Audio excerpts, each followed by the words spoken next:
a great career line going on here. It's just exploding, the whole gamification deal. So, who is this guy? Gabe Zichermann. Let's tell a little about it. He has something called the Gamification Summit, which is a big conference. I think second or third year into it now. It's huge. He has 2 books out. One called Gamification by Design, another one called Game-Based Marketing. And unfortunately, we had a little, my fault, flip-flop, and didn't get any books here, so you have to buy them online, which you can do. So actually, it was in Canada originally, and somewhere back, and I'm going to let him tell you his whole story, but somewhere back there, he got hooked up into Civilization, which is a great educational game as well as just a great challenge game, and he tells me he did something like 8,000 hours playing this, and then he ended up meeting the guy who was the game designer and stuff. Anyway, it's a whole story of how he got into this, but very, very bright guy. He's gone through multiple developments in his career, started several companies, and now he's just one of the leading educators of companies and people like us and educators about where all this is going. What is the understanding of the psychology of gamification, and how are we going to understand that to make the world better? And with that, here is Gabe Zichermann.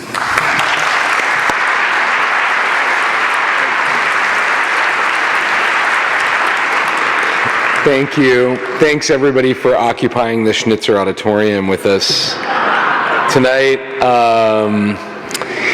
And I promise that's like my only Occupy Portland joke. Actually, I don't promise that. No promises. Okay, so the topic tonight is gamification, but first let's talk about something that affects every single one of us and use this as a lens to think about gamification. And that topic is change, right? Change is omnipresent. Doesn't matter what it is that you do for a living, no matter what your title is or how old you are, change is a factor in our lives. But there are some axioms about change that we think of when we hear the term that seem to be, repeated all the time that people like to say about it.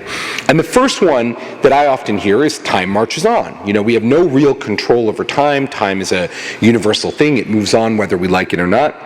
Another one is that fundamentally people change pretty slowly. And I think whether we're looking at a Portland hipster or a real-life steampunk guy from the 1860s, you might find that we're not as different from each other as we might think that we are, despite a lot of time and space. And also that change is really hard. Just ask this guy how difficult it is to create change in a big, complex system, right? Time marches on, people change slowly, change is hard, but that's weird. Because when we look at some of the scientific evidence about change, it seems like change happens pretty dramatically. This is from the Kurzweil Foundation, the concept of Moore's Law represented on a chart. I'm sure most of you are familiar with it, but basically it says the amount of computing power is increasing dramatically over time effectively, and if you believe in the concept of the singularity, this will occur sometime in the next 20 years or so, according to this chart. It looks like, right, things are changing really rapidly. And if we take yet another big step up, 30,000-foot view, this now is the amount of carbon in the Earth's atmosphere as measured by deep ice core measurements and the observatory at Mauna Loa and so on. What you find about most systems that change is that they're basically stable from, let's see, the dawn of time until they start changing, right, by definition. So they're stable for a really long time, and then, bam, things are out of control. In this case, it's the dawn of, the dawn of the Earth, until about 1860. And so we, as simple little meat bags, can be forgiven for not grasping the enormity of the change when it suddenly comes out of nowhere and begins in our world. And it highlights one very critical thing for understanding the world around us, which is that change is really happening on 2 completely parallel tracks. Collectively, change is exponential. It looks dramatic and giant and rapid. But individually, change is super linear. I mean, the fact that you may have lost 20 pounds over the last year doesn't help me in any direct way. I can't take 5 of your pounds and apply it to my weight loss problem, right? It's linear. I have to get up every day and do my thing to make my change in the world, no matter how exponential the change is around us. And so we come to an interesting sort of philosophical point at the intersection of games and psychology, which is a concept called progression to mastery. And in progression to mastery, the basic notion is this is how humans affect change, that we begin with a simple thought, which is I desire to master blank, right? Desire to master my carbon footprint, my relationship with my children, the language I want to learn German. These all begin with the concept of I desire to master something. But it's true that desire and mastery don't occur side by side. In fact, there are a number of discrete steps between desire and mastery, including incentive, challenge, achievement, and feedback. These are the discrete steps between desire and mastery that get us from saying, I want something, to actually having accomplished it. Now, it's also true, of course, that these things don't happen in one straight line. I don't wake up in the morning going, I want to learn German, and at 5 p.m., ich spreche Deutsch, right? It doesn't work like that. So often, I have to go around in this loop, right, where I'm passing through incentive, challenge, achievement, and feedback, incentive, challenge, achievement, and feedback over and over and over again.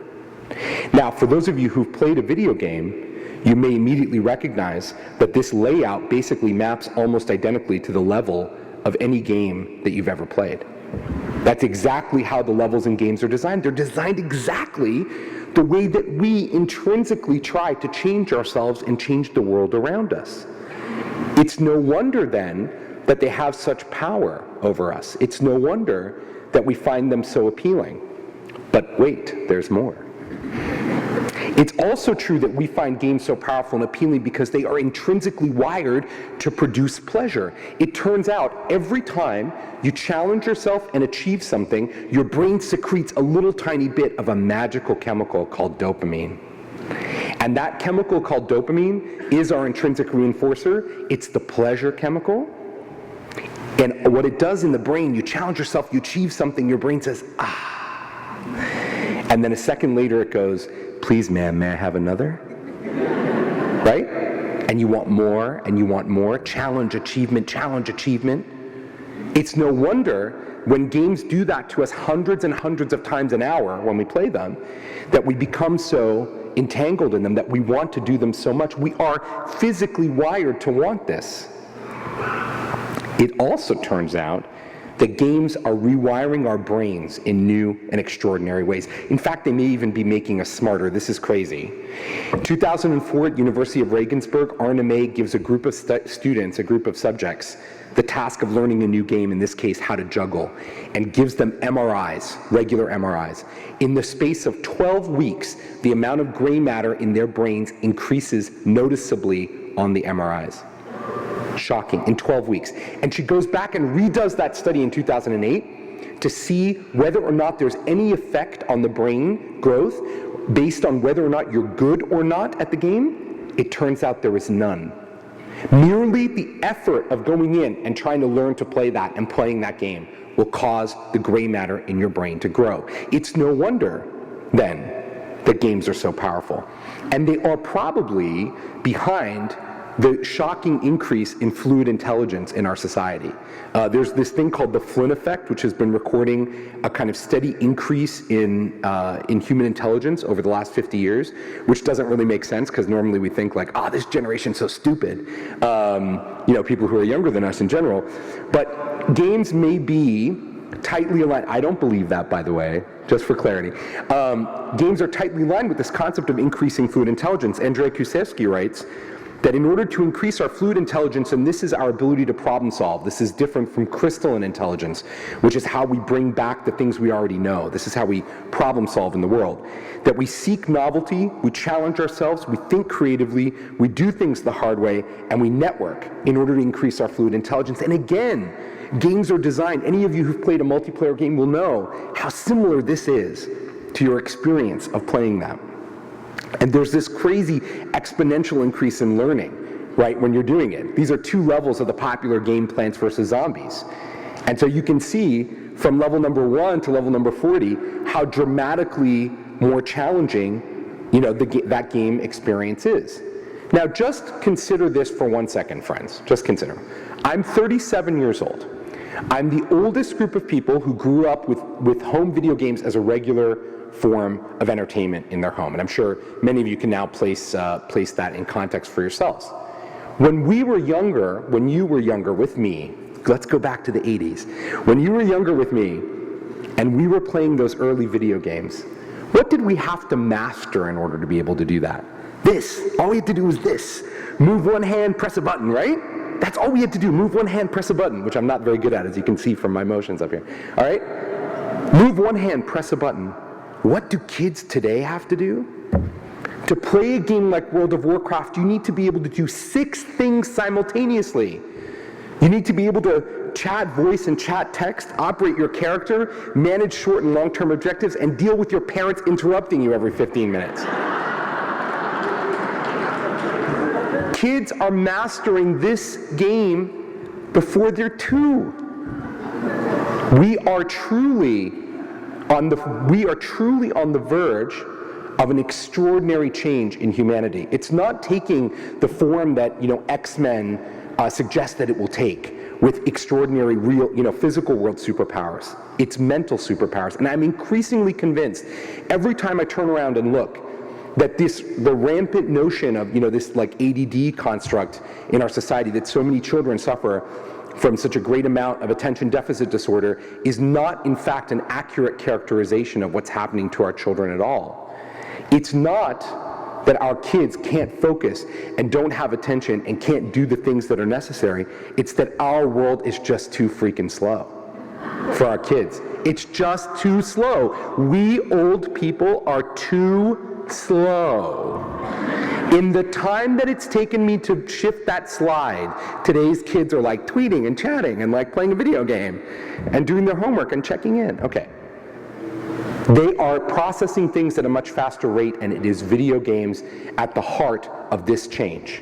It is games at the heart of this change. We are on the cusp of this. And so it's extraordinarily important for all of us to understand how this can affect the world. And so enter a concept called gamification. And I want to use a description, I want to use a common description with you today so that we can frame it and we can talk about it today in context.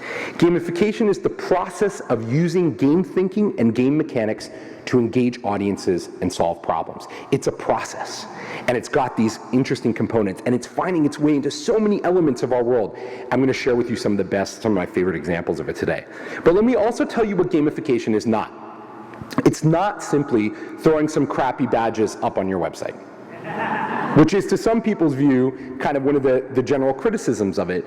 By definition, we can't use gamification to create product market fit. If your business idea, brand, product, technology concept doesn't actually have product market fit with consumers, I can tell you that we cannot use games to make it work. We can't. But if there's even the smallest burning bit of desire between your customers and your product or your brand, gamification is like gasoline on that fire.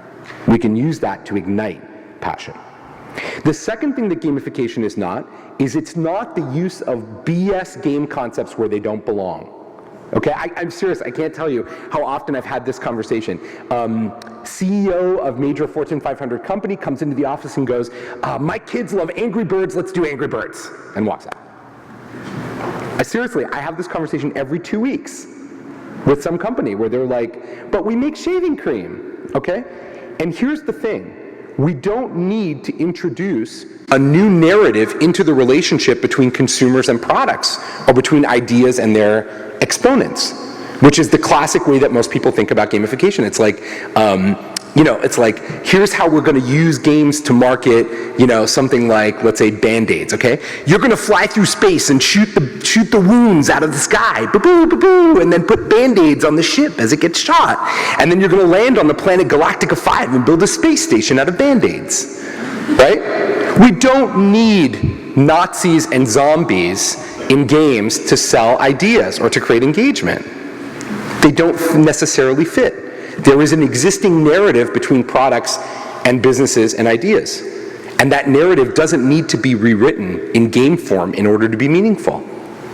Consider those relationships with the brands that you already have. My favorite one that I always think about is soup, right? If we're thinking about the narrative for a soup company, the narrative of soup is like cold, rainy Sundays with my mom, with the tomato soup and a grilled cheese sandwich, not like flying through space or shooting things. And so we don't need that. We don't need that.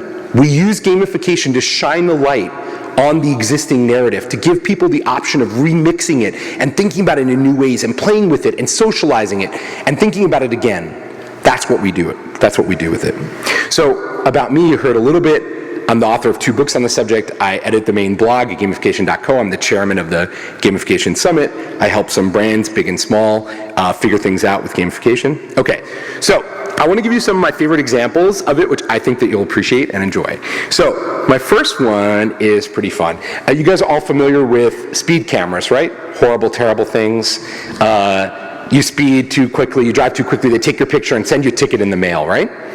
So, great game designer named Kevin Richardson is tasked as part of a contest to rethink this concept. And so, one thing that you should know is that in Sweden, as in many of the Scandinavian countries, tickets that you earn are not based on how fast you're going above the speed limit, actually, but on how much money you make. So the more money you make, the bigger your ticket. And in fact, Sweden just handed out a $250,000 ticket to somebody.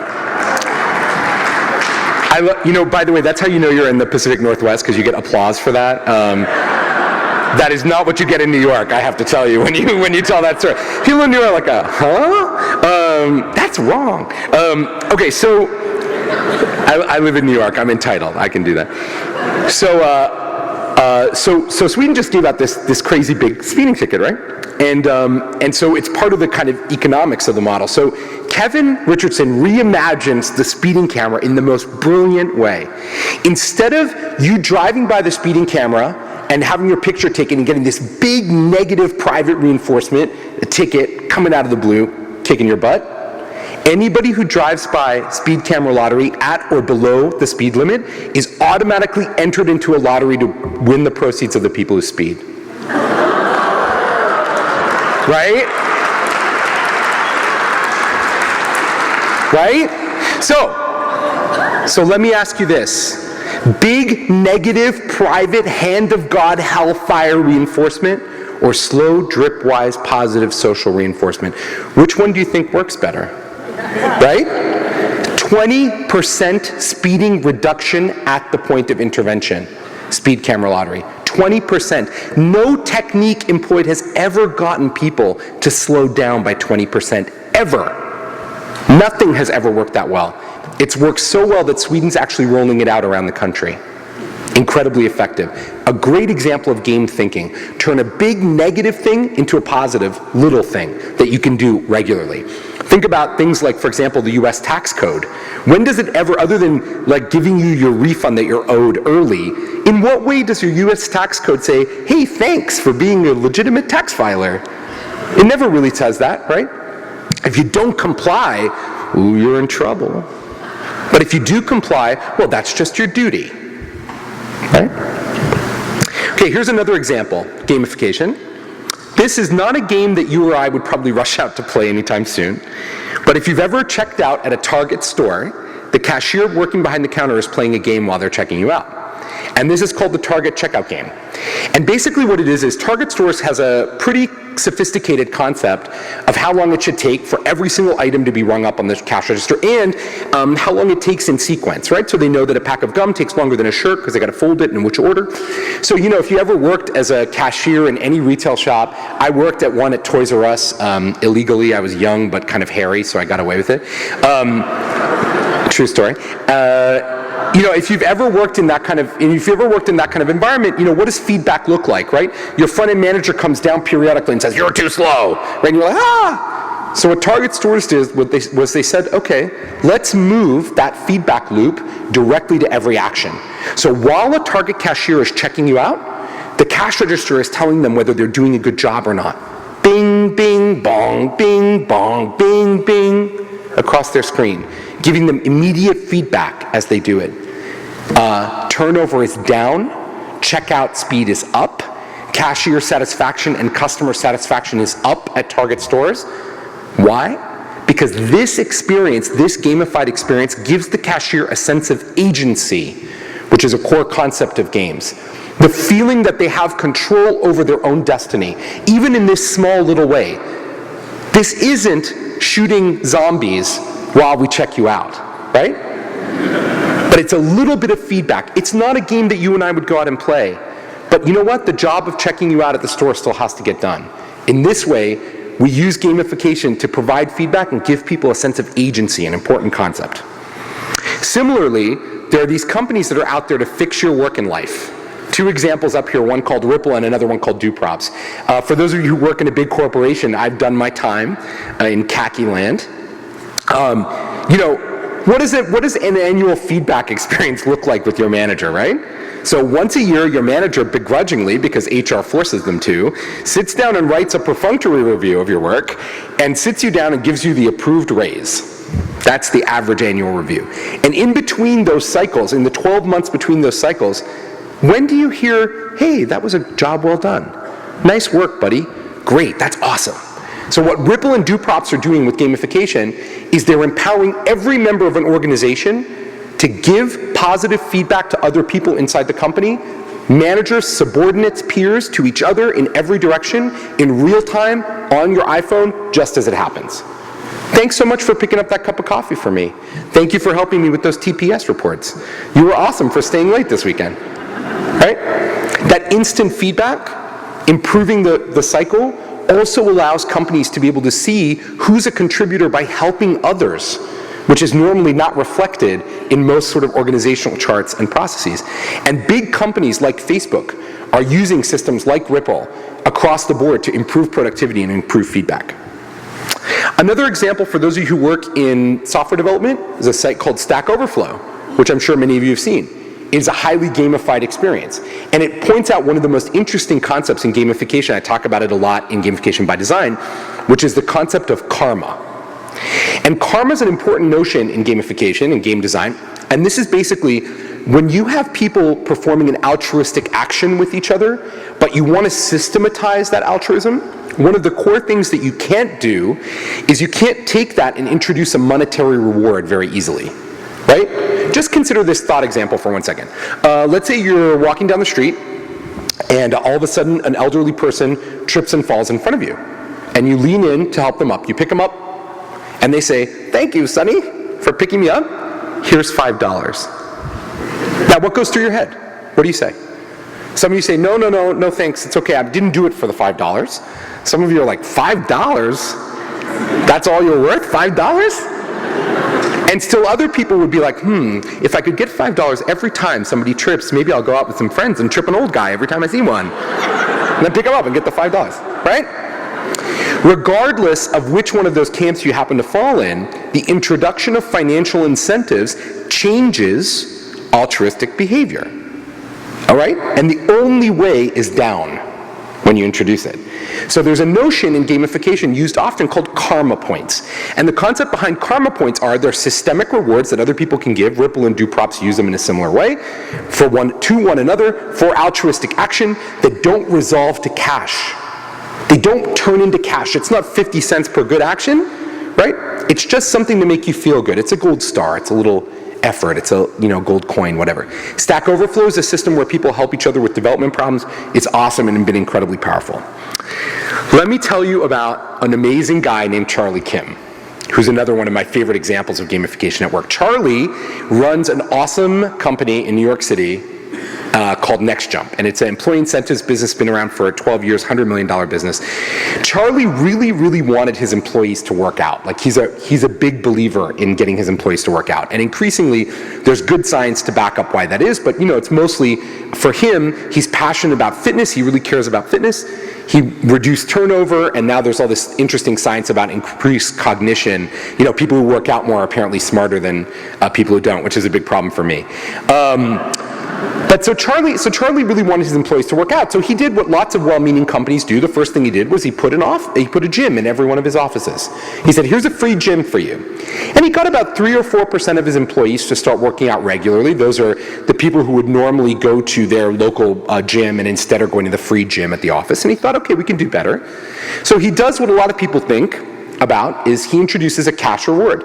He says, okay, the top 5 or 6 people who work out in the company will split a cash prize of $20,000 at the end of the year. So he makes a little app, you check in, how often you work out, and he gets about 12% of his employees to work out regularly for that prize. And he thinks, I think we could do a little better. And so he introduces 2 incredibly powerful game mechanics to NextJump. The first one is team-based play. So instead of playing yourself for that prize, same prize, $20,000, instead of playing by yourself, you play in a team. And the second thing is a leaderboard, where you can compare your your team's performance against others. Today, 75% of Next Jump employees work out on a regular basis, 3 or more times a week. People, you don't have 75% of the people at your gym working out on a regular basis, right? It's a little crazy, like when you go into Next Jump, everyone's like, hey, nice to meet ya. They're a little like high-strung, but they're very successful.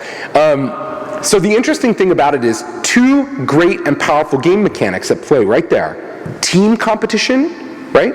And leaderboards, really powerful when used well. Of course, there's always the not used well examples of those that exist as well. But if you can get team play to occur in a natural way, in a way that makes sense, and any of you who've studied sociology will know, it's an incredibly powerful tool, the us versus them tool. Another great set of examples comes from the automotive business. It has become absolutely de rigueur that if you buy a hybrid or battery electric vehicle in this country and around the world, there's a game in the dashboard of your car. And it started off with Toyota and the Prius, giving you little bits of feedback, showing you that big stats board, how you're performing in terms of your eco driving, and it progressed to some of my favorite examples up here. The Ford Fusion has, or Focus, a hybrid, has a little Tamagotchi-style virtual pets game in the dashboard. That plant, the green plant that you can see up there. It grows more lush and rich as you drive more ecologically, and withers and dies as you don't. Which I think is very clever. And it's a brilliant feedback system, right? They could have given you stats. But instead, they use a virtual pet model, something very simple, something very graphic, very visual, very visceral, that you can respond to in real time on the dashboard. And now, the pièce de résistance in this space, of course, is the Nissan Leaf, battery electric vehicle, which has a Facebook-connected social game in the dashboard that you can play to compare your eco-driving against your friends. So you can see how well you drive. Now, friends, this up on the board right in front of you, what you see in front of you, is $100 million worth of investment on the part of the automotive business in gamification. $100 million. It's very expensive to tool cars, to change their dashboard, and to build real-time software. Why would they do that for somebody who's already bought their product? Because those people have already bought the product, friends. They spent the money. They're not going to buy another car for 5 years. Why do this? Why invest all this money? It's to reinforce the reason why they bought the product in the first place every day. Right? You're a good guy. You're so good. You bought this eco car. You're great. Look at how well you're doing. You're doing awesome. Keep doing what you're doing. You're great. Nice work. Good work. Right? Think about it. If your car doesn't tell you that, how do you know whether or not the whole reason why you bought the car in the first place is working out? Now, it also has other side benefits, right? It's the first time the car's dashboard is viral. So the passenger sitting beside you can get engaged in something that's happening on the dashboard. I don't think that's been the case since they introduced the first digital dashboards. And it's also good for marketing, but the bottom line is this is a great example of making a significant investment in gamification for the long-term engagement of a customer to understand and reinforce that brand message over time. Another super cool example comes from the book Decoded by Jay-Z. And so I'm sure that you guys know Jay-Z is a famous hip-hop artist, producer, entrepreneur, and he released a memoir last year called Decoded. And without taking anything away from anyone, Jay-Z's fans are not always the biggest book buyers in the world. So there was some talk of finding a way to make Decoded as a book, a really compelling and interesting product. So Jay-Z thought, let's make a game out of this book. And they did something so cool. They took every one of the 300 or so pages in the book and buried them in New York whatever Jay-Z was talking about on that particular page. So for example, certain page is at Jay-Z's favorite pizza place in Bed-Stuy, and they printed 20 pizza boxes with that page inside the top cover of the pizza box. Or here's an example. This is the actual backboard of this a basketball net in Brooklyn where Jay-Z used to play, and that's what he's talking about on that page. And super cool, the first person to find all 300 of these pages and upload them to the web won an amazing prize. 2 free tickets for life to any Jay-Z concert.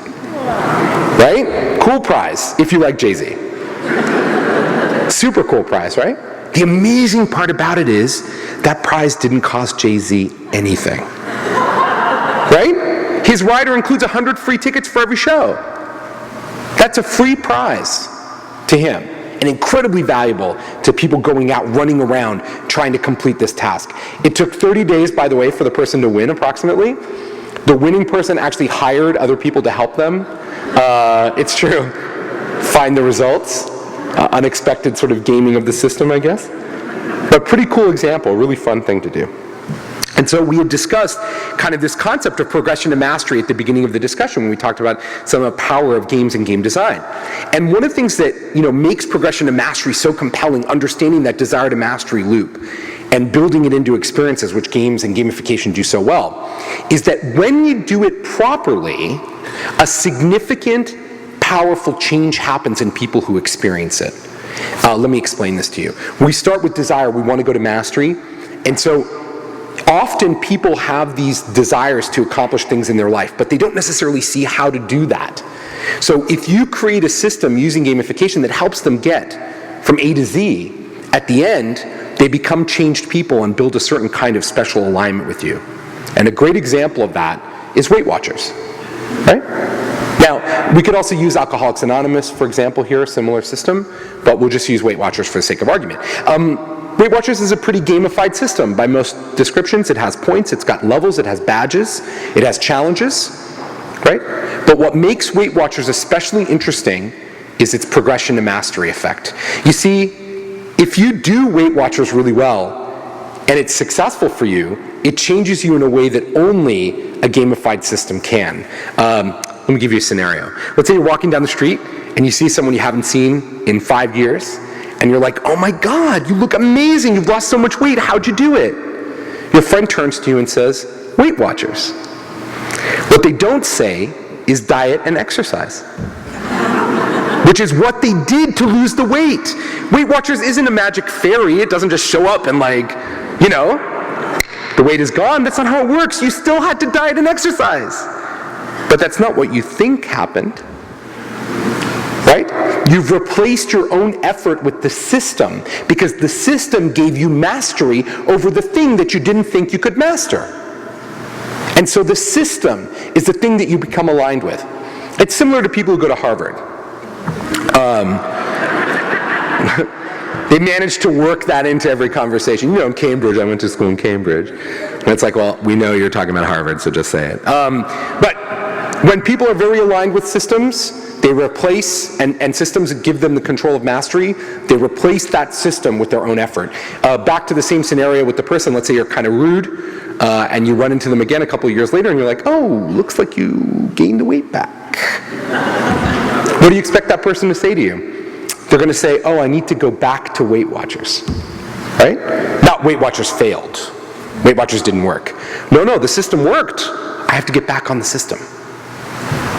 So in order to understand what works and how we engage people, game designers use a different frame of reference from most product designers and developers. We think a lot about motivation. We wake up every day thinking about what motivates people to do things.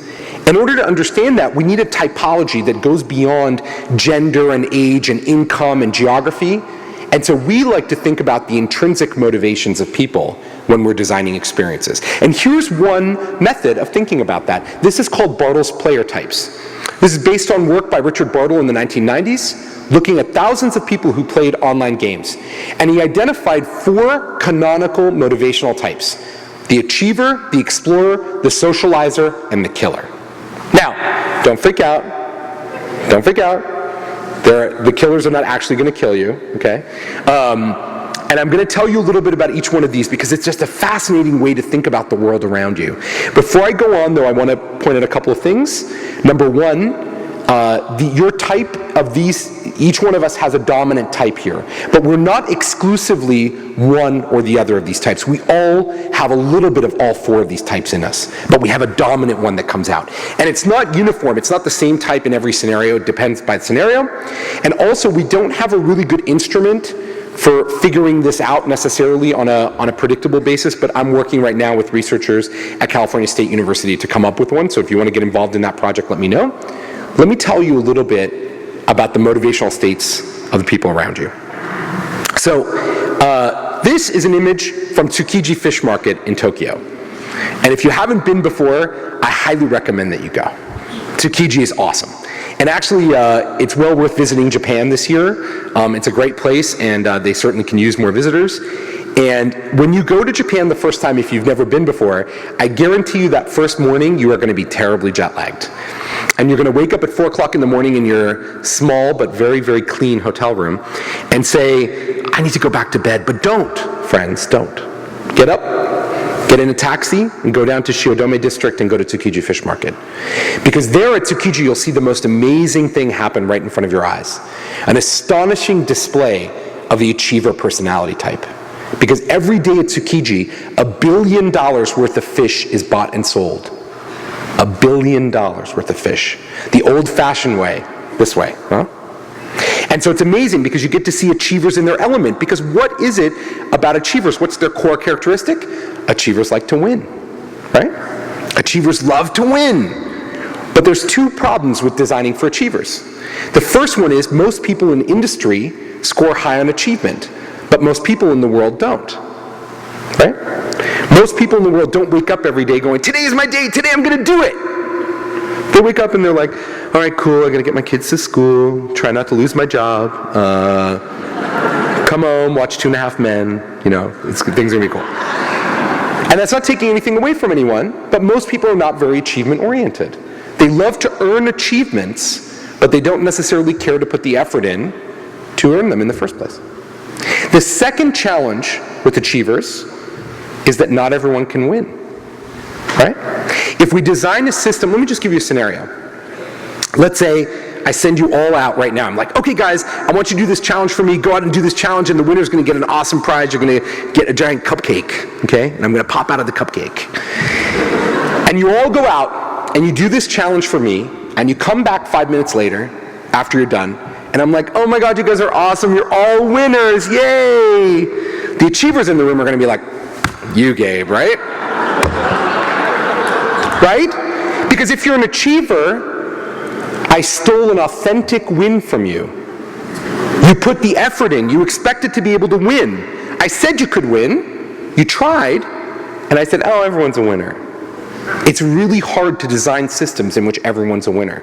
We like to belittle the education system often for creating a culture in which everyone's a winner in school, but the truth is, it doesn't work like that. For my first book, Game-Based Marketing, we talked to the preeminent researcher on competitiveness, a guy named John Houston at Rollins College in Florida. And he said something very interesting about doing work with the hyper-competitive. It's fascinating. He said that hyper-competitive people find ways to compete even when there's no incentive to do so and there's a disincentive to compete. So he'd set up these experiments where he would say, okay, listen, you can't win by competing. You cannot win by competing. You must collaborate. You must collaborate to win. And hyper-competitive people would find ways to try to out-collaborate everybody else. It's true.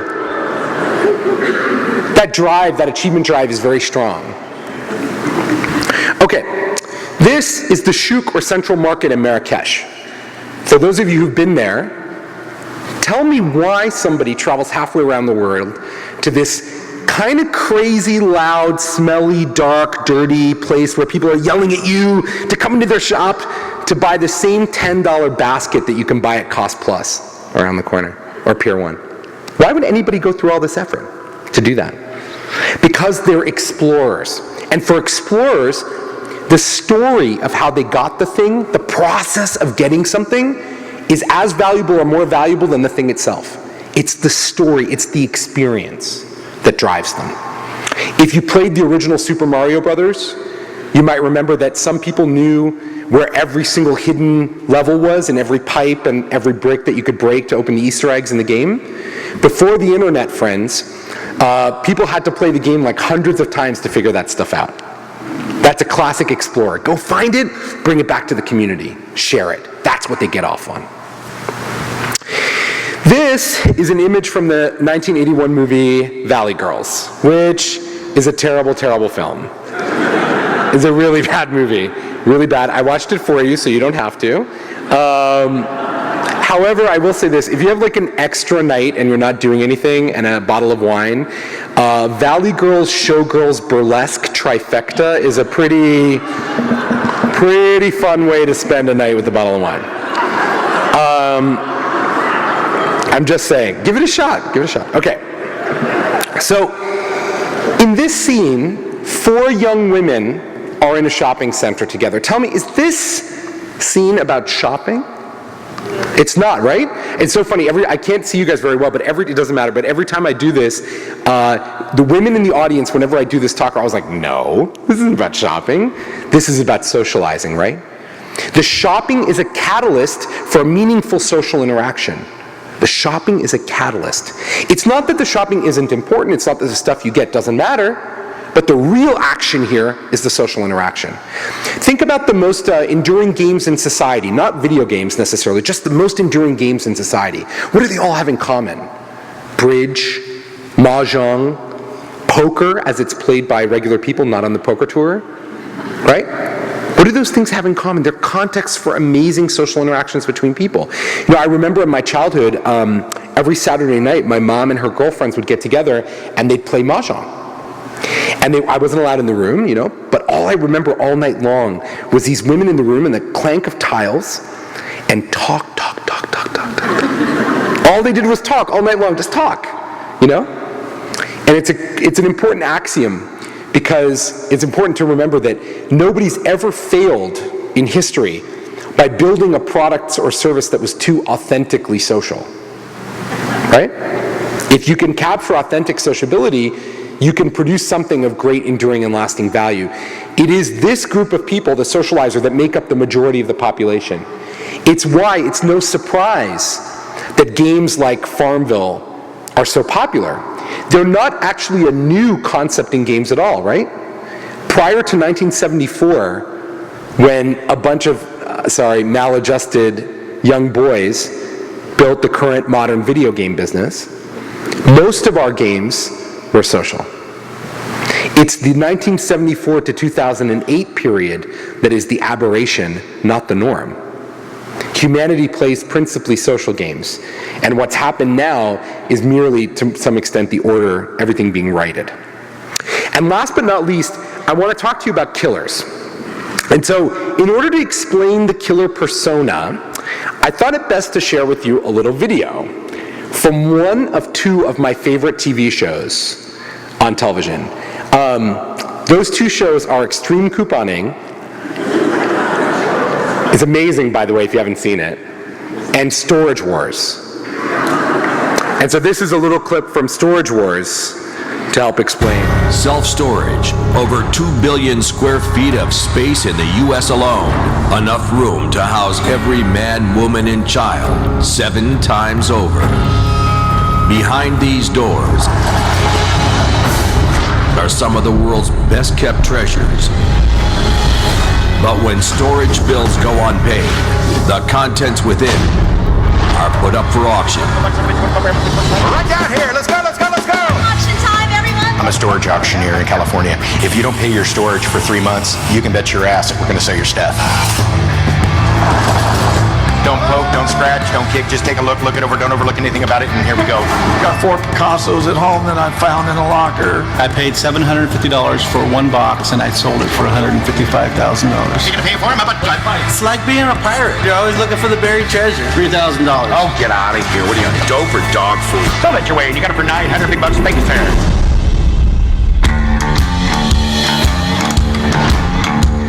This is the Wild Factor. I'm not intimidated by any buyers. Cash is king.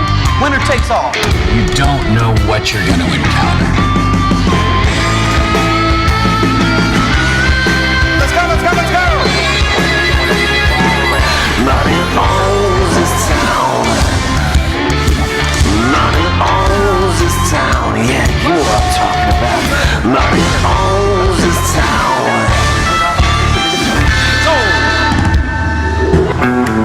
Pretty optimistic today. It sounds like there's going to be quite a few units.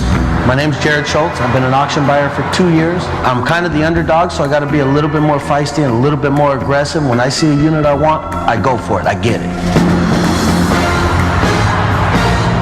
Once we get through those gates, there is no friends and there is no professional courtesy. It's every man for himself. Let the best man win. I'm David Hester. I've been buying storage units for 20 years.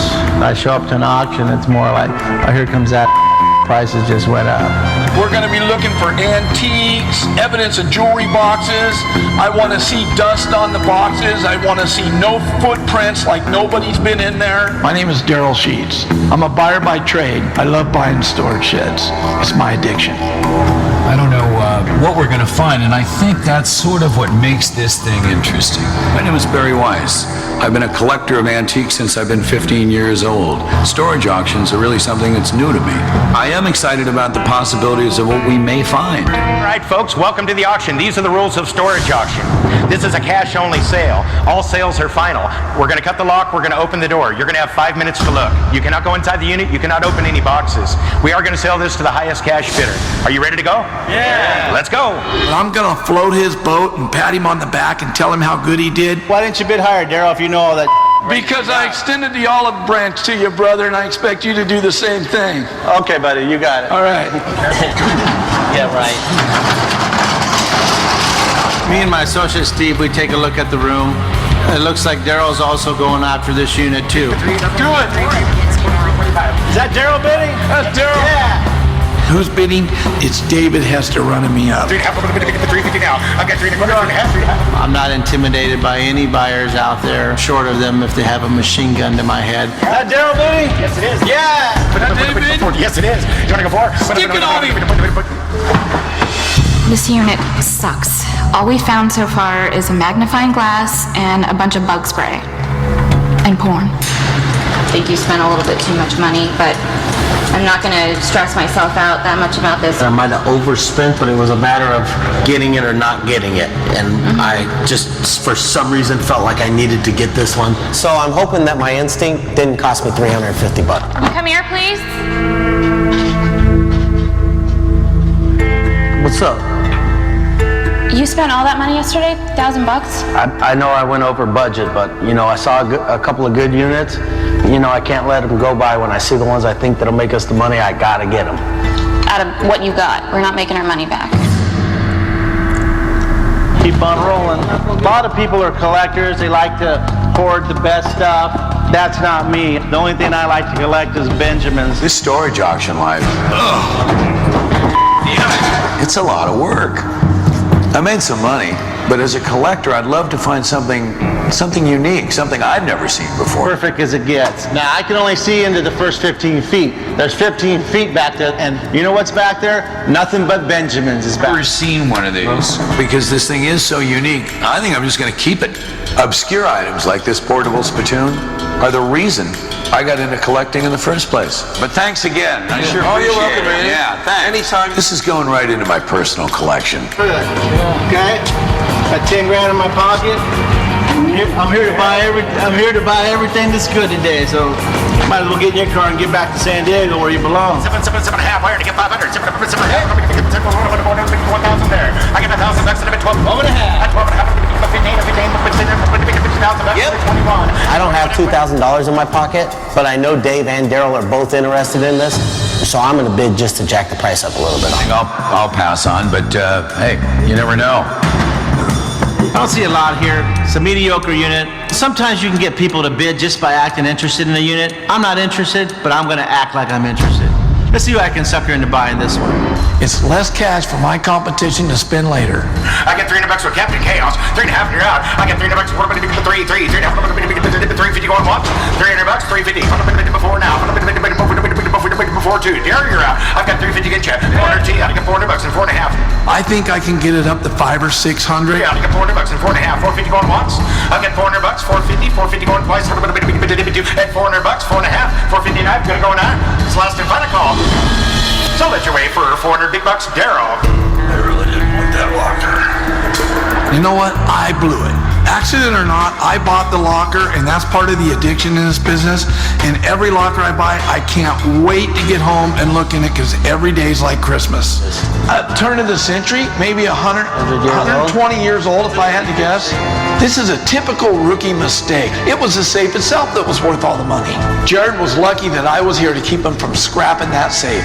I really hate to admit it right now, but I mean, Daryl showed up and he might have saved the day. Bro, your money's here, right here. Forget about everything else. Your money's right here in this safe.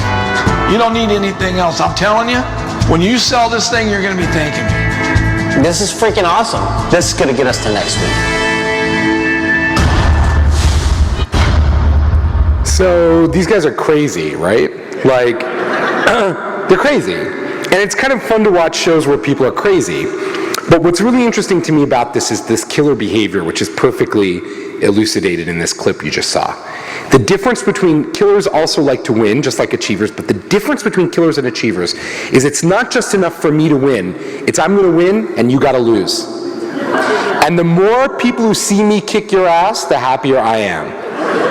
Exponentially happier. Right? That's a killer behavior. And it's interesting because the challenge with killers is they're often the most engaged users of a product, service, or idea. They're often closest aligned to it. Like if you watch extreme couponing, you'll see that. The people who coupon extremely will often say, referring to the experience actually as a game, they often realize they're playing a zero-sum game with the stores. In extreme couponing, you're trying to get as much stuff out of the store as you possibly can for as little money as you can. They're playing a zero-sum game with the stores. They win, the stores lose. They understand that. And these huge crowds gather around them, and they're all like tense about winning. It's kind of amazing. But the bottom line piece is, you can't ignore the killer, and you can't try to stamp them out systematically. Because all they do is just pop up somewhere else. And they come right back at you.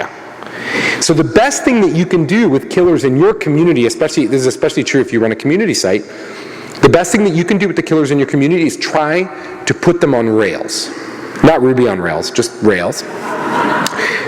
Nerd joke, haha. Try to put them on Rails. Try to direct their behavior in a more positive way, rather than just letting it express itself in the negative way. The behavior itself, the intent of the behavior is not necessarily bad, but its manifestation is not very useful. All right, another thing from games that I want to share with you, another thing from gamification and game design that I want to share with you is this question of what it is that people want as a reward. What do people want for rewards? And we use a simple mnemonic in design called SAPS. Status, access, power, and stuff. Status, access, power, and stuff. This is in order of stickiest or most engaging to least engaging. Most desired by people to least desired. And also, and this is probably the most interesting thing about it, cheapest to most expensive for companies to give out. Just briefly, status is any time we let people level up in the hierarchy against others. And what's interesting about status is humans love status. Status is incredibly motivational for people. In fact, in research, even in communities that are ostensibly very anti-status, like anarchists and bike messengers, social scientists find that the status pyramid is sort of equal but maybe inverted to the kind of more traditional one that we think of. People derive their status from how anti-establishment they are, right? So the less like the standard status system they are, the higher status they have in the community.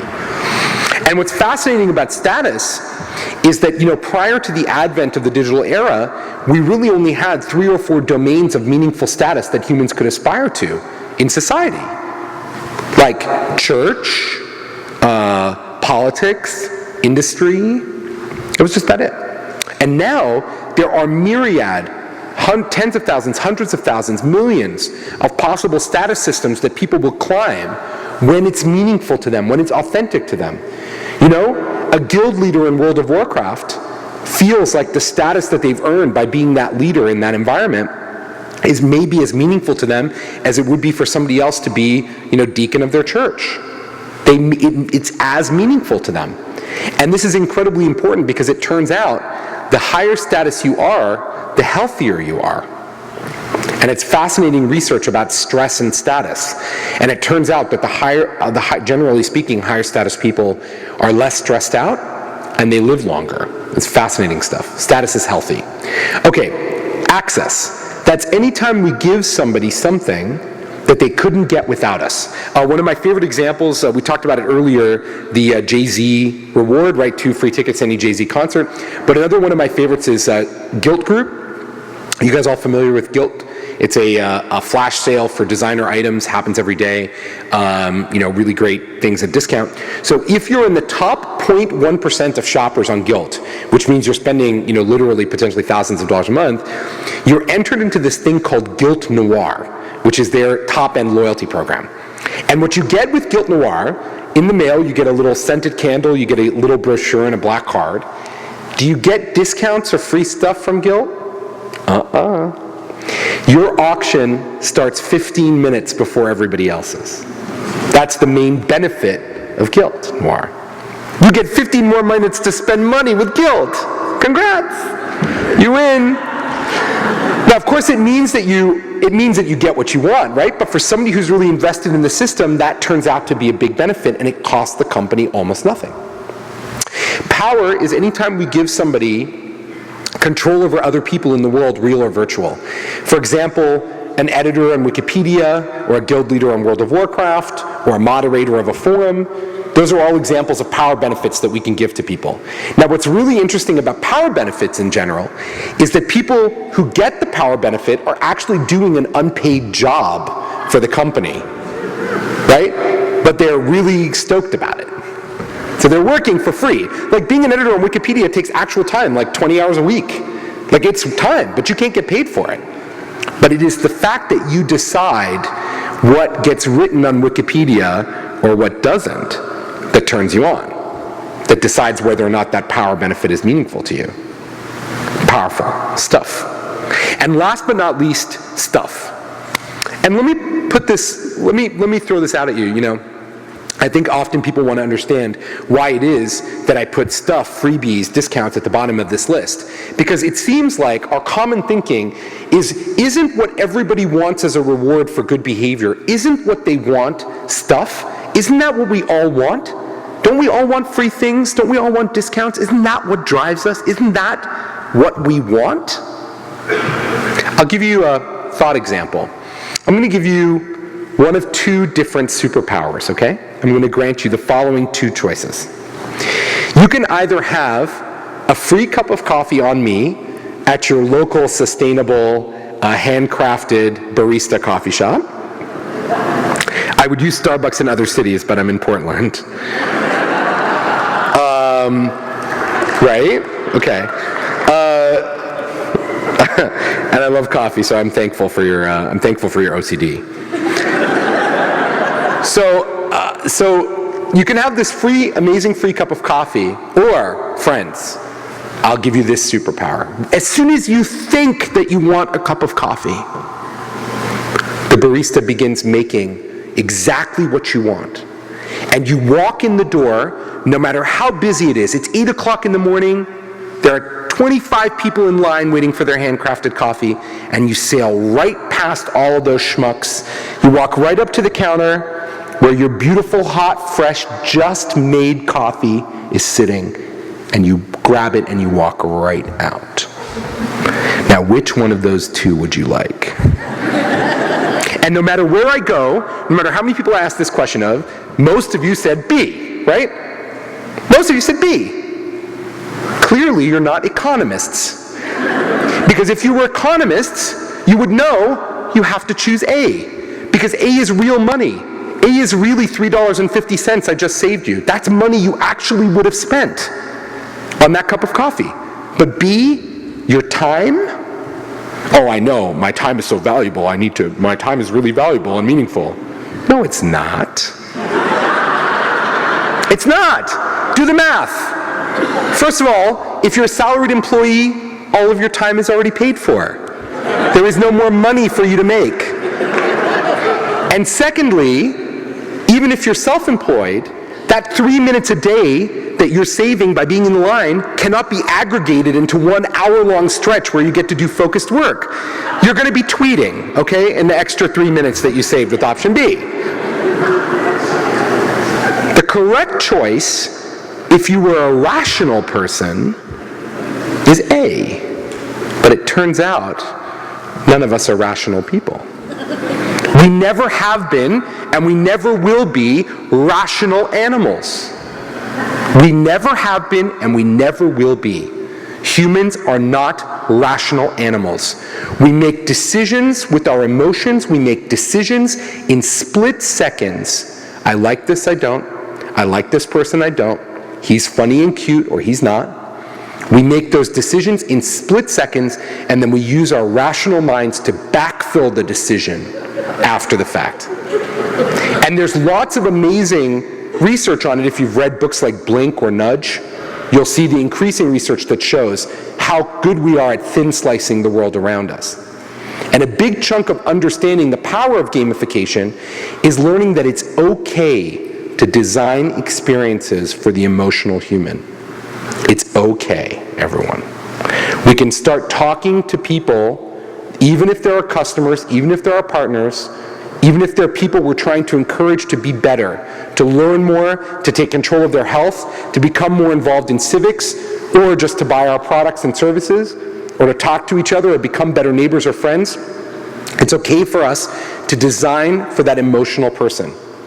If we understand the elements of games and gamification and what makes them so powerful, how they're aligned with our own intrinsic process of desire and mastery, how they affect our brain, how they leverage our neurochemistry, we have this amazing opportunity, which is to take each one of our messy, emotional, irrational, but awesome people and move them up that mountain. And if we do that job, and gamification, I would posit, provides us with a unique set of tools and a unique sort of design framework for understanding that motivation that drives people, building experiences that are delightful and meaningful and drive them forward, we'll be able not only to move each one of us individually up the mountain, but all of us together. And so, I know we're going to have time for questions, but I want to encourage every single one of you, if you haven't already, to engage me after today's question period on Twitter. I love crazy questions about gamification. So if you don't feel like asking them now, feel free to grab me on Twitter and be like, Gabe, how can I gamify cancer? And then we'll have like a fun dialogue, because I love crazy shit like that. Okay. So this is my contact information, and I welcome chatting with each and every one of you after today. All right, so we have a question upstairs. Maybe we could get the lights up a little bit, and so we can see the people who are asking questions in the audience. But thank you very much. They're lit up. Yeah. This space is so beautiful. Yes, question. Thank you and good evening. Good evening. I work in education and high school students, and one of the things that we keep seeing is that education is failing our students, and we see a lot of them dropping out and not doing as well as other students in other parts of the world. So how can these concepts be applied in a classroom to encourage kids to study and to do well and to look for careers that will eventually pay them more money than other careers? I think that's a great question. So let me answer that question in a couple parts. All right. Part number one.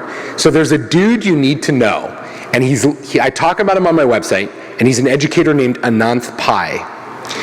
And Mr. Pai is a teacher in the suburbs of Minneapolis, in a town called White Bear Lake. He was a business executive who saw his kids going to school and was like, things aren't working right, and went back and got his master's in education and took over a failing class, a third grade class, in the suburbs of Minneapolis. And he decided, he was given the flexibility, I don't know why they let him do it, but they let him do it, to reimagine the curriculum in a game-based way. And so he replaced the standard math and language curriculum with games. Off-the-shelf games, games that anyone could get, nothing special, nothing custom, using games and sociability and teams to drive performance. In 18 weeks, Mr. Pai's class went from below third grade level in reading and math to mid fourth grade level in reading and math. In 18 weeks. And every time you see the kids and you talk to them and they're asked, what do you think of Mr. Pai's class? They say two things. They say, it's fun and it's social. Is there any surprise that if we design an experience that's fun and social, kids or adults will gravitate towards it? I mean, all the evidence is around us that that will work. We don't know whether or not Mr. Pie's example will actually scale to the entire country, but it's a pretty exciting first step. The second thing I'll tell you about it, which I'm super passionate about, like education and gamification, and we talk about it a bunch on the blog and happy to chat about it. The second thing I often say about it is, I was educated by games, right? I played 8,000 hours or so of a game called Civilization, which during undergrad, which is like basically 4 full-time years of work.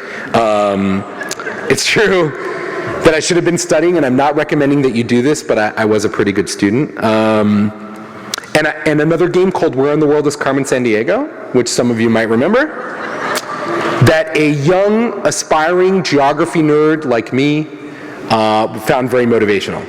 And there's 2 lessons that I've taken away from both of those games that I think are meaningful for those of you who are thinking about education reform in a gamified environment.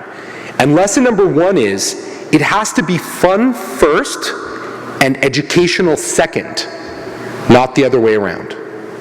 And the second lesson is, parents and teachers, you need to not constrain the design of those experiences based on what you think will be fun.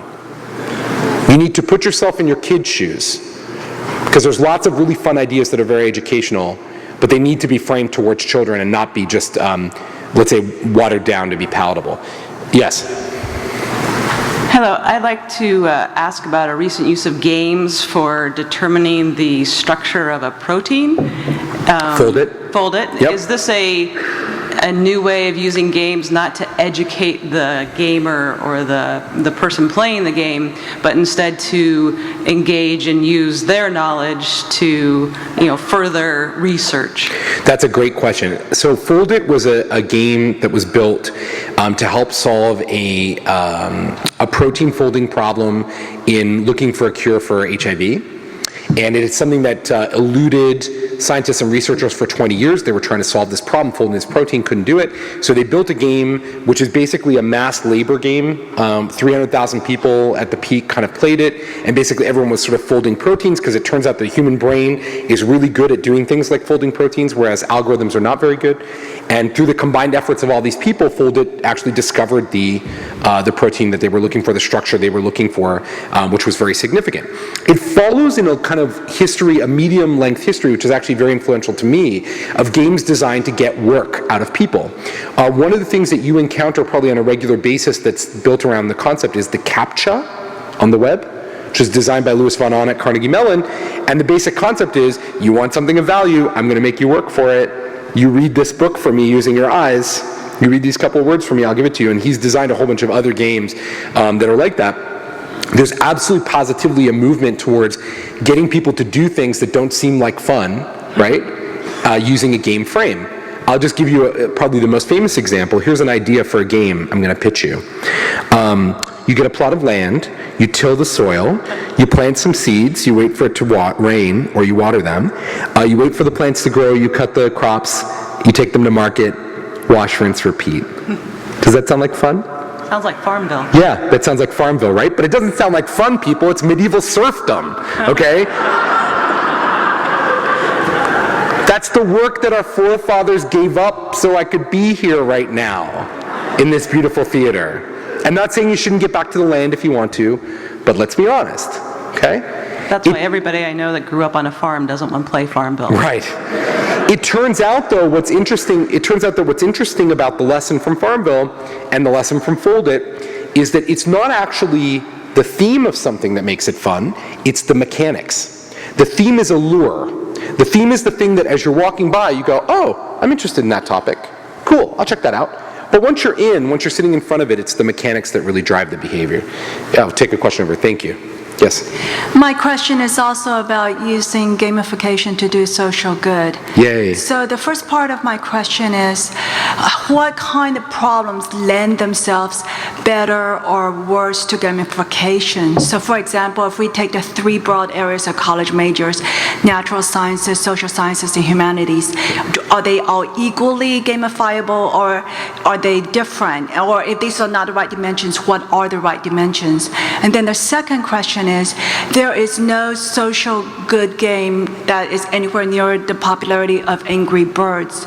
So if you were going to tackle some of the big problems facing our world, you've mentioned climate change, there's also the fiscal crisis, of course. If we look at some of the big problems facing our society and our world, what are some of the great game ideas that you might have to address some of them? Those are great questions. I'm going to answer your second one first with a little bit of my usual pot-stirring controversy. All right? So, in the history of games for social good, there are some of the most amazing, talented, well-intentioned people have brought their energy to bear. And each time, and there are many games that address each one of these. If you go Google like climate change games, right, you'll find a whole bunch of them. But every single time they manifest themselves in the world, they don't really seem to have an impact on the world per se, like a significant impact. They look good, they feel good, they sound good. It's like, oh, we made a cool game to reduce, to educate people about the need to reduce their dependence on oil. But how many gallons of oil were actually diverted from playing this game? So one of the things that's different about gamification, and one of the core disciplines that I talk about in my books and I insist on, I walk away from lots of projects that are just ill-conceived like that. Let's get everyone to stop using oil playing a game. Not gonna happen, okay? But what we have to do is we have to come up with metrics that we actually can change, behaviors that we actually can change and motivate. So I'll give you one example of that, but it's not going to take the form of the games that you might, in your heart, hope that we would be building, but instead, let's think about the results. Obviously, I showed you all those automotive games. They've done more to reduce people's carbon footprint than any of the well-intentioned social good games have in the history of the world, all put together. But one of my favorite ones comes from Google. So Google wants to reduce its travel expenses and also cut its carbon footprint by reducing the overall impact of travel. But like most companies looking to do that, it doesn't actually want people to not travel when it's in the business's best interest to travel. So there's a kind of complex behavior curve. And if any of you have ever worked for a big company that had a big travel expense system, you'll know that there's usually a policy. The policy says these are the hotels you're allowed to stay at, these are you have to take the cheapest flight every time, And if you're any good at what you do for a living, you figured out how to game that system and get the flights that you want and the carrier you want and the hotels you want to stay at, right? So Google said, okay, let's change the incentive design a little bit. So here's how it works at Google. They publish a series of, they've got the flights and prices for city pairs, and they have a per diem per day in any city in the world. And any amount of money that you spend under the max is banked. And you can do three things with the banked money. You can A, use it to improve and upgrade a future trip, so make your next trip a little more luxurious, right? Stay at the Red Lion this time and stay at the Ritz next. You can donate it to charity, or you can have half of it back at the end of the year. Right? And then you can compare your score against other people by looking at the leaderboard, so on. What has this done at Google, friends? Listen to this craziness. It saved Google tens of millions of dollars, reduced their carbon footprint significantly, but more importantly, it has people inside Google talking about how to save money on travel. The employees of Google get together and talk about how to save money on corporate travel. And it's an example of gamification, but not in the form of like making a video game out of it. I could have made an educational game where you like play the part of a character who flies on a plane and you see your carbon footprint and you see how much it costs the company and oh, here's Larry and Sergey crying and like, you know what I mean? But it turns out for that application, something that doesn't manifest itself like an actual game was the right design, right? An incentive system looks more like the right design that we were talking about. And so this is one of the other things about gamification that's kind of interesting as opposed to like classic sort of games for good. We're not hamstrung by making a virtual world or 3D game or whatever. In fact, more often than not, that's not the right answer. So anyway, what I would say is bigger palette, bigger box of tools. There's a lot more that we can accomplish. I'm going to take another question just so that we can keep moving, but happy to talk with you afterwards or on Twitter some more about that subject. Yes? Hello, my name is Austin Ambrose. I'm a student at Sunset High School. Hello, and you talk a lot about how effective your gamification model is, and I'm just wondering if there's any industry that you don't think it would be effective in, or that you don't think it could easily be applied to? That's a great question, and I think it's one of what I would call my canonical questions. I get asked it a lot, and so let me answer you with the scenario. So I kind of threw it out before, but let's take a tough subject. Let's take end of life planning.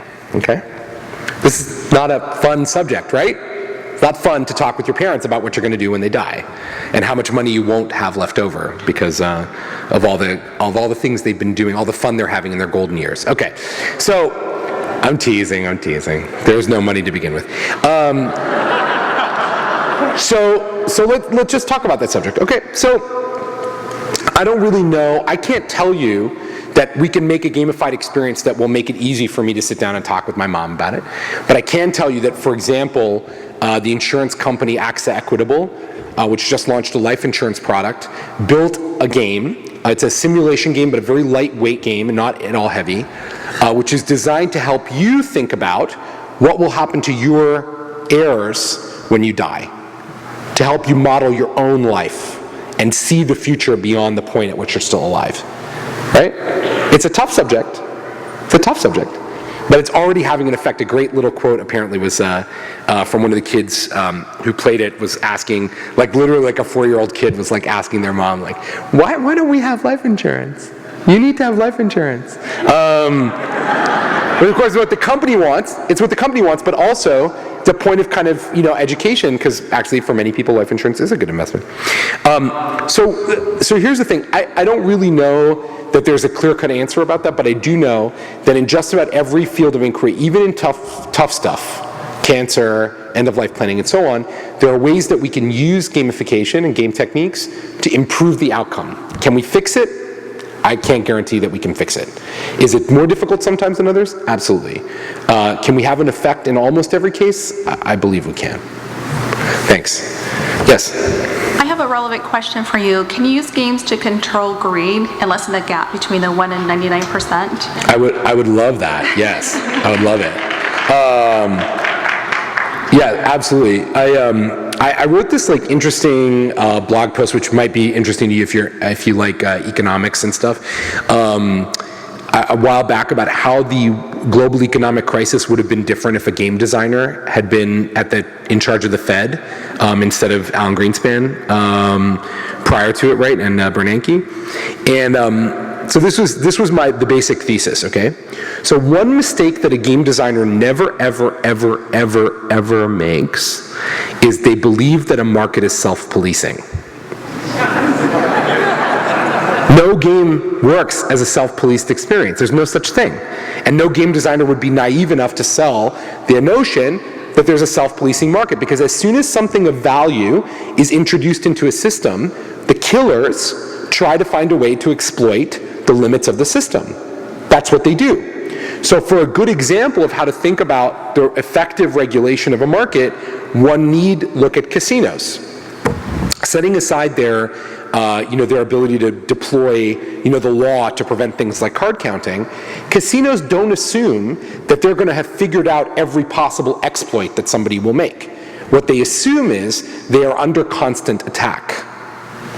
Their system is under constant attack. That's the base assumption in a casino. Okay?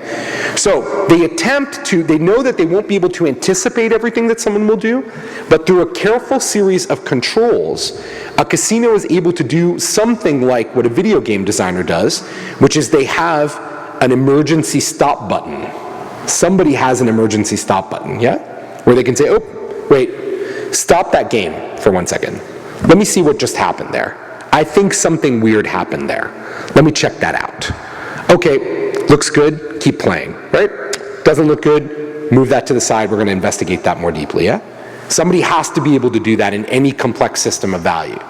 So that doesn't exactly answer your question, but in thinking certainly about like securities regulation and finance regulation, there's actually a ton that we could learn from games about how to do that really well. Yes. Well, thank you for coming. Thank you. I work in a healthcare provider, large corporation. Cool. Yeah, particularly in patient safety. And part of the problem that we have with medical errors is often not ignorance or maliciousness, it's drift, cutting corners in a hurry. People know what the right thing to do is, but, oh, I can get away without it this time.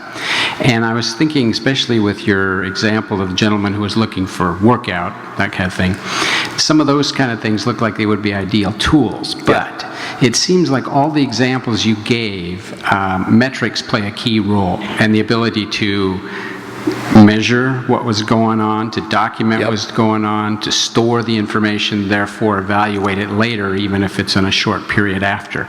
And I'm not sure for all of the types of things that we would want to be watching to try to prevent that drift and to put the game approach to having people not do it, that we always have those metrics or that storability. Are there choices of metrics, types of metrics, the need, things you can do to avoid that storability, that type of thing, that would allow you to incorporate some of these concepts if you don't have a good, clear track of performance data? Good question. I would say it's hard, but one of the things, obviously, just to make that more tangible, one of the things that's changed in terms of like healthcare delivery and changing behavior has been the introduction of these small kind of like pedometers and accelerometers, like the Fitbit, the Zamzi, Nike Plus, and so on, which allow you to like clip something to your belt or something is in your shoe, and it tracks all of your movement, and it uploads that movement to your computer or to your phone or something, and then in that environment you can see your metrics and challenge yourself to do more and push yourself further and run more and work out more. So that's been one of the biggest changes. The advent of these cheap little accelerometers and pedometers has been one of the biggest changes in behavior modification. And so it's that feedback loop part of the desire mastery loop that we were talking about before. And we've had some extraordinary successes when we put that thing together with gamification. So just data alone is only interesting to people who are turned on by just data alone, right? If you're a quant nerd, then seeing like every single move that you made all day is really cool to you. Right? And some of you in this room, I'm sure, are into quantified self stuff.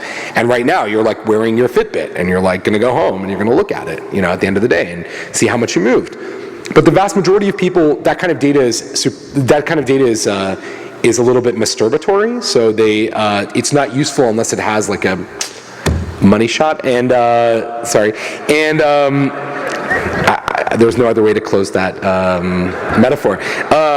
So it's got to have some connection, and that's where gamification gets really exciting. So the thing to look at is this company called Zamzi, which is awesome, and I advise them. The cool part is, so they have a little thing that they clip onto your belt, and it tracks your movement, and it's for like low socioeconomic status kids in like high school. It's designed for them, and they paired that with a game, with a gamified experience online.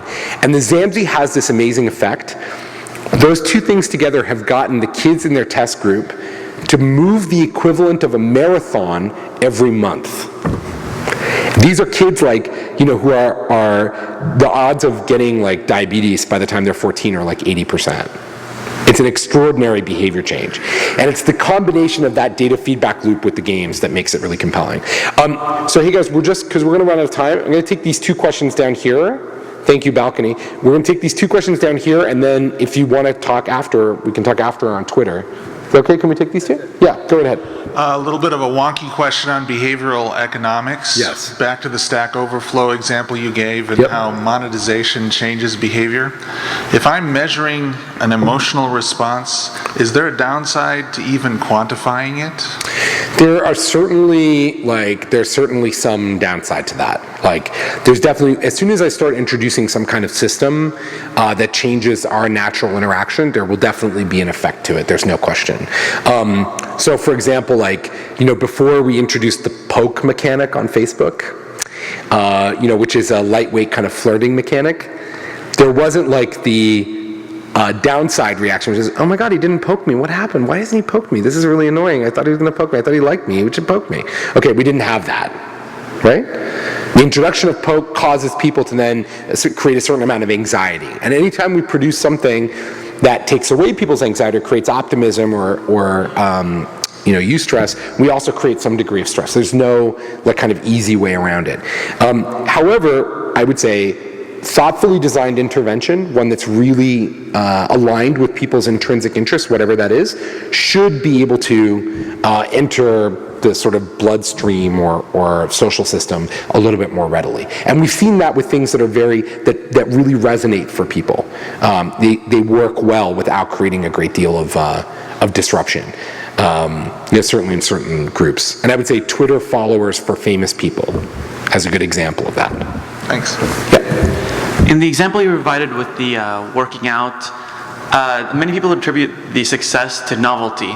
How do you prevent the novelty factor, or perhaps how do you keep up the behavior modification even if the novelty factor decreases? Awesome question, and a great one actually to go out on. So here's one big difference between gamified systems and just about every other behavioral modification intervention that we've done before. And it's the place where people get really stuck when they start thinking about it, so let me disabuse you of this.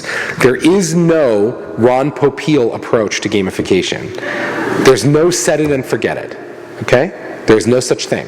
There isn't a video game, a multiplayer game in the world that is successful over the long term on its own. World of Warcraft has not been around and been the top hardcore game for 10 years with the developers not updating it every few weeks. And the same thing goes for Farmville, constantly tweaking, improving, modifying, moving things forward. You can't just expect those systems to function on their own. The system, like the starter for a sourdough bread, requires constant feeding and maintenance. If you don't feed it, it will die. It's an actor in your drama, just like the person playing and your company or organization. It requires constant maintenance. And so in that way, while gamification has a tremendous amount of promise at changing behavior, it is in some ways more expensive for organizations in the medium term than other types of interventions would be. But we think, viewed over the long term, it's actually cheaper because of the big effects that it has on behavior. So ultimately, it's a better toolkit, but that better toolkit may cost you more money in terms of your investment in the medium term. All right, everybody, thank you so much again. Thank you very much. Really appreciate it. Thank you.